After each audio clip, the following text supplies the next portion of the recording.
Only 3 minutes में करूंगा topic clear. दोस्तों यदि आप टेली प्राइम सॉफ्टवेयर में कैश डिपॉजिट की एंट्री करना चाहते हैं तो इसके लिए आपको यहां से जाना होगा बाउचर्स में। मैंने बाउचर्स को सिलेक्ट किया, एंटर प्रेस कर दिया दोस्तों, हम आ गए बाउचर एंट्री में। और यहां पर सबसे पहले आप F2 प्रेस कीजिए और जिस डेट में आप कैश डिपॉजिट की एंट्री करने जा रहे हैं वो डेट यहां पर डाल दीजिए। मैं मान के चलता हूं 1/5/2023 में मैं एंट्री करने जा रहा हूं, मैंने डेट के कॉलम में ये डेट डाल दी। इसके बाद दोस्तों आपको क्या करना है, जब भी आप कैश डिपॉजिट की एंट्री करेंगे टेली प्राइम सॉफ्टवेयर में तो ये एंट्री दोस्तों आपको कॉन्ट्रा बाउचर में करनी होगी। कॉन्ट्रा बाउचर को लाने के लिए साइड में बटन बार है, यहाँ पर कॉन्ट्रा लिखा हुआ मिलेगा, इस पर क्लिक कर दीजिए या F4 प्रेस करिए कीबोर्ड से, तो कॉन्ट्रा बाउचर आपके सामने इस तरह से ओपन होकर आ जाएगा। अब ये जो कॉन्ट्रा बाउचर ओपन हुआ है ये ना तो दोस्तों ये सिंगल एंट्री मोड में है, तो यहाँ पर कहीं भी आपको क्रेडिट डेबिट शो नहीं हो रहा है, ना ही 2 और 22 हो रहा है ना।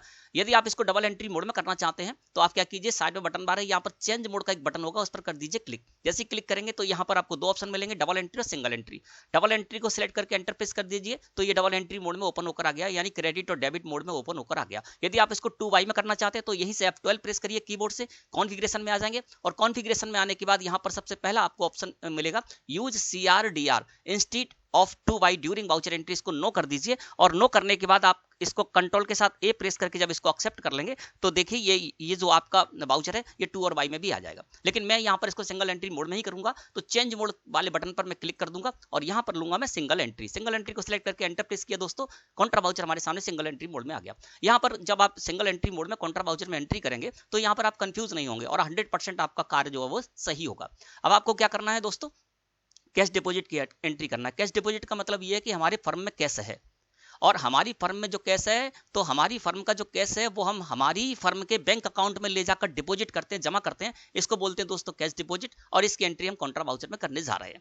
यहाँ पर दोस्तों सबसे पहले आपका कर्सर आएगा अकाउंट के कॉलम में, तो अकाउंट के कॉलम में आपको क्या करना है, आपकी फर्म का जो कैश है, आपकी कंपनी का जो कैश है वो कंपनी के जिस बैंक अकाउंट में आप जमा करने जा रहे हैं, डिपॉजिट करने जा रहे हैं, उस बैंक अकाउंट का लेजर आपको यहाँ पर लगा देना है। अकाउंट में हमेशा आपकी बैंक का जो लेजर है वो ही आएगा, है ना। तो यहाँ पर मैं ले लेता हूँ लिस्ट ऑफ लेजर अकाउंट में से आइडिया बैंक करंट अकाउंट का लेजर, है ना। तो आपको ध्यान रखना है कैश डिपॉजिट की एंट्री जब भी करने जाएंगे अकाउंट में हमेशा आपको उस बैंक का लेजर लगाना है जिस बैंक में आप डिपॉजिट करने जा रहे हैं। पर्टिकुलर में हमेशा आपको कैश का लेजर लगाना है, तो यहाँ पर मैं लगा दूंगा दोस्तों कैश का लेजर और एंटर प्रेस करूंगा। बैंक का लेजर आपको क्रिएट करना होता है, कैसे क्रिएट करना है आप मेरे चैनल पर जाकर 3 मिनट की वीडियो में सीख सकते हैं। कैश का लेजर क्रिएट करना नहीं होता है, वो बाय डिफॉल्ट आपको क्रिएट किया हुआ मिलता है। यहाँ पर डाल दूंगा मैं 1,90,000 रुपए और 1,90,000 रुपए डाल के मैं एंटर प्रेस करूंगा। एंटर प्रेस करूंगा तो देखिए यहाँ पर आप इससे रिलेटेड जानकारी दे सकते हैं। कैश डिनोमिनेशन डिटेल है, यहाँ पर आप कितने रुपए के नोट कितने जमा करने जा रहे हैं वो आप यहाँ पर डाल सकते हैं। जैसे कि मैं 500 के 300 नोट और 200 के 200 नोट करने जा रहा हूँ जमा, तो यहाँ पर मैं इसको इस तरह से एक्सेप्ट कर लूंगा, है ना। तो इस तरह से दोस्तों आपको कॉन्ट्रा बाउचर में कैश डिपॉजिट की एंट्री करनी है। धन्यवाद।